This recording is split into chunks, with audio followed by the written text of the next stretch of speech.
It seems Kabam are forcing relics upon you more than you think. Hello everybody. Welcome to a weekend topic video. We love doing these because what we do is we like to analyze something within the game. We look at a topic and we kind of delve into it. So this one is all about relics. Like them or not, relics are here to stay. And it's always something I say to myself, find some time to sort out your relics. I never get any opportunity in time. I struggle to find any time to kind of like rank up the right type of champions. Although I am holding off for some like 7-star information as to rank up like, you know, things we need. I've got theories around that. I'm not concrete on them yet, so that's why I haven't done a video. It may be a case that I do a video soon, over this weekend. I don't know. Again, it's another topic that needs to be deep dive. But relics. And relics have been something that, as a lot of us know, restrictions have been in certain pieces of content. It's been a case that you've been going to like, I mean, for me, first of all, it was like, okay, well, it's all about association with battlegrounds, or it's all about association with incursions. And there were very few other areas, except for Event Quest, where you're able to use relics in some sort of capacity, and definitely when it comes to what it could do to other areas like competitive areas. Prestige pays. I mean, look, let's face it, prestige has always played a big factor in the game, but it's got a tiny bit worse when it comes to relics. And the biggest juggling act and problem when it comes to this, how it impacts other areas, the competitive sphere when it comes to certain things, what relics potency will be.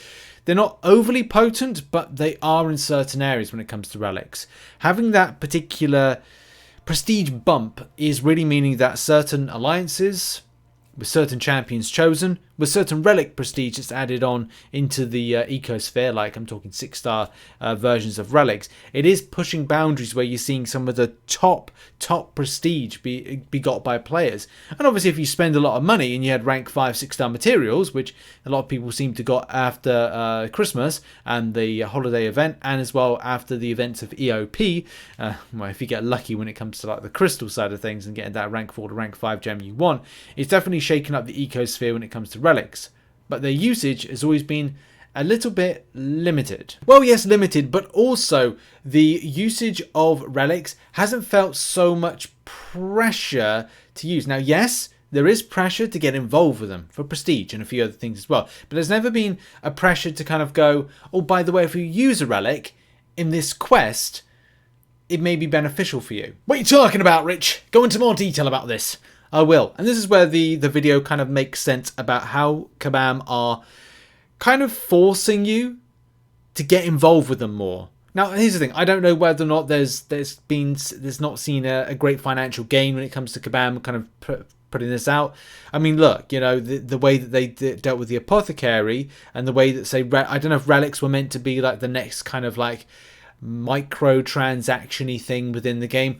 I just don't know. And that's a guess. That's an assumption. It feels like this has been added in for some sort of reason. And especially, you know, it gives some people something to spend on if they want to. But let's face it. Kabam are putting in more things to encourage you to use relics. Again, let's go into this. If you remember last month, we had an incursions-based event. All very strange, especially because new hacks were added into the game. Now, you hear things like Spirit Gauge. Spirit Gauge is your striker fill-up little blue icon. So it goes from grey, blue, blue, blue, blue, blue, fully blue. Click on it, striker. That's the relic usage, or kind of, yeah, just kind of like it's pulling the trigger, it's pushing the button, it's stuff like that. Same thing with this one here. The Spirit Gauge fills at double the rate when striking an opponent under the effect of a non-damaging debuff. Again, interacting with that, and it seems to be the more to go. Even more so because there was things like, if the attacker is a relic equipped, double the potency of effects granted by this hack. Again, this is like the narrative of using a relic, and most of them are the same. Like, so if the thingy is a relic, and it was like, this has started like a twist in this, because there's more. I don't know what has kind of led to this, with the apothecary being nerfed and this particular action in place here. Is this the end game when it comes to like what they're doing with relics to encourage it to be them used in different areas, and adding them kind of being open to more areas? does this now create a precedence of, well, we're now believing in relics more, or now we're having to allow them to open up to different areas, so we encourage players to have an interest in something that maybe isn't having a massive interest.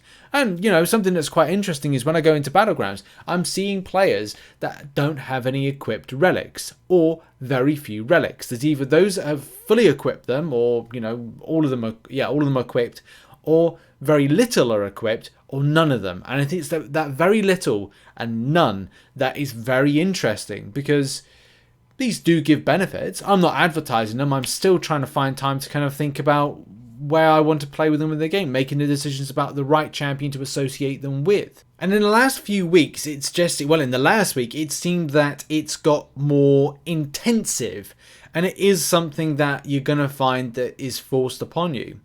This is taken from the event quest, and in the event quest, it's got spiritualism and free spirit, which is the attacker's spirit gauge rate is increased by 100%, and also power gain rate is reduced by 90%. Activating a striker grants the attacker 45% of their max power, ignoring ability power rate modification. So seeing this it's interesting, but at the same time, it feels like you're gonna see this a lot more. These striker nodes, these striker interactions, these relic interactions. And again, there's more to this. As you might have seen in game, you got a message saying relics are live in story quests. So again, this is something that you're seeing a lot more. I wonder if the new the new story mode, like Act 8, Act 8.2, might have an Act 8.3 and 8.4, might see this again push. Like Kabam are trying to, for some reason, it seems to be like a big push this out to the community. Maybe it's just increasing and putting an extra kind of dynamic layer to these particular proceedings of relics, and going, right, well, we're going to try and create some stuff around it. That's good because it creates something new, but again, the same problem, it's bad because essentially you are thrusting something on the community that largely did not buy into this. That's the biggest thing. Having players in the community buy into relics, not physically buy in, not spending money, but like a buy-in, like stakeholder analysis, and something that you do from a management perspective when you kind of figure out, are people going to receive this well or not so well? But there's yet more of a twist to this, where Kabam are making it more accessible, and thrusting it on you to kind of like get involved with relics with this. This thread, or this kind of post, went out on April 5th. It said, with the month's build of MCOC, we have removed the cost to unbind relics. Previously, you only encountered an unbind cost after a certain amount of unbinds. However, we elected to remove this pain point for summoners entirely. So yes, indeed, this presents some good news for this particular process of binding and unbinding. So you can unbind for free. There's nothing extra when it comes to like that. You can see all the tierings there. It says free. Cooldown, countdown, time and duration. I don't know if that kind of like factors into it, but in any case, it's free, and that is that's great.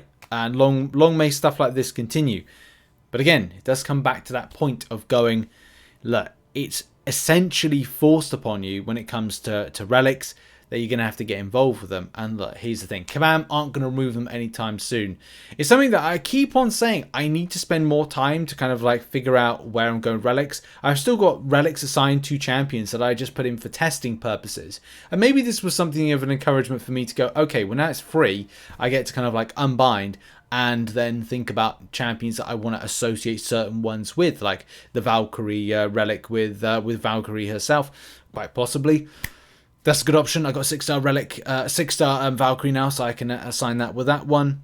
Is there going to be another champion that comes on in the future that's going to be as good, if not better? I've had some new relics in the since then, but it's just making those decisions. That extra level of complexity that I didn't really need and don't really care about now has to be something of a priority. So then it's like, right, well, we're just like having a look more into this. It's how does it say? It's fun. Not really. Now, I want to end this particular section by just identifying like what you lot are saying. Here's the thing, like for me, if I had more time on my hands, I probably would sit down and organise my relics. I'd test out some champions with them, and I'd figure out what works for me. Because at the end of the day, people will say, "Oh, sign this relic with this champion." That's not always the case. A lot of the time, it will be down to a personal preference and certain rotations. That may mean that relic would be, of interest. I'm sure Kabam would like it that way, especially because saying that, they do say, yeah, use this particular champion with this particular relic. But a lot of the time, the champions they're kind of going, I'll use it with, either don't really work, aren't in the current meta, or other players using other ones because they're, again, better options. But in any case, like, what are people saying? Like, there's people that like these particular relics, and that's fine. Look, you can like whatever you like when it comes to the game. It's all about having an opinion. Individuals are allowed opinions in MCOC. I agree with him on this one. I thought the point was not to make these top priority yet, but this is now making them more priority for nodes and such. While it still isn't game changing, it's not something I'd like to see yet. Story mode may not, but not monthly. So yeah, like, this is something that kind of is a concern, because then it's like, specific. Is it going to come to a point of specific relics interaction with nodes? Is it going to be with the global kind of class nodes and stuff like that? That's always a bit of a concern. My always big hope around relics was they'd either have some sort of uniqueness from a visual and art perspective. They're not. They're just basically champions on different starages, but instead of them being actual physical champions, they're statuettes. I've talked about that many times before, what I'd like to have seen from them. But the second point to it is I would have liked to have seen them have more kind of interactability, especially first on. There is, I think, certain relics that have something where it's like they create some sort of immunity. But imagine it's like you could like pick and choose stuff and have, I don't know, a cleanse passive for a champion that wouldn't necessarily have something. Like, I'm talking, I don't know, taking Doctor Doom, having a relic that you could give him a cleanse passive and he's able to shrug off debuff effects like poison or bleed or standard non-damaging debuffs, something like that. That is what I'm talking about when it comes to like adding something extra to a champion, and something you could just like socket to the champion, or have like a free moving, or have like a pool you could actually pick and select a relic that you could then assign to it. But that's why I think Kabam missed the trick. But at the end of the day, they do whatever they want, and then we just have to kind of like pick up the pieces and adapt around it, which I don't really like. But that's Kabam. It's always been Kabam, and it always will be Kabam on these particular things. A lot of the player base come up with really good suggestions on stuff, and never really kind of very rarely is taken in consideration. But in any case, yeah, Relics. What are your thoughts on them? Put it in the comment section down below as to like what you think of them. And are you concerned about the future and their place in the ecosphere of the game? Do you think you're going to be forced to get involved with them and you don't really want to? Are you happy with how they're going in the direction? Were you sort of happy to a degree, but then feel that it's going in a different way? Or do you just not want them in anything apart from what the content they're in at the moment? Thoughts in the comment section about them. Should be a very interesting one. And check out some other content located on screen. I'm off now. Have a lovely weekend. I'll see you all soon. Much love and goodbye.